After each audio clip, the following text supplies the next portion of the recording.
Next যেটা হচ্ছে যে আমরা এনএসএস যে করতে এসেছি বা লিগাল এডের ব্যাপারে বা অ্যাওয়ারনেসের ব্যাপারে আমরা কথা বলছি, এটা কেন? One of the major reasons is that everybody basically has rights. সবার হাতে অধিকার আছে, কিন্তু সেই অধিকার এভরিবডি ডোন্ট নো। কারণ সবাই তো আইন পড়ছে না, কেউ কেমিস্ট্রি পড়ছে, কেউ ফিজিক্স পড়ছে, কেউ বায়ো সায়েন্স পড়ছে, অন্য সাবজেক্ট পড়ছে।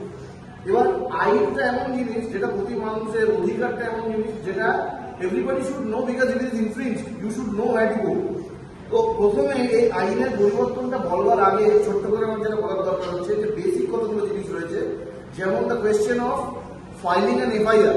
কারুর কোনো অভিযোগ দায়ের করতে হলে you should go down to the police station and there after whatever event has happened সেইটা সম্বন্ধে ফার্স্ট ইনফরমেশন রিপোর্ট এটা সেখানে আলাদাভাবে দায়ের করবার জন্য the person should communicate with the police.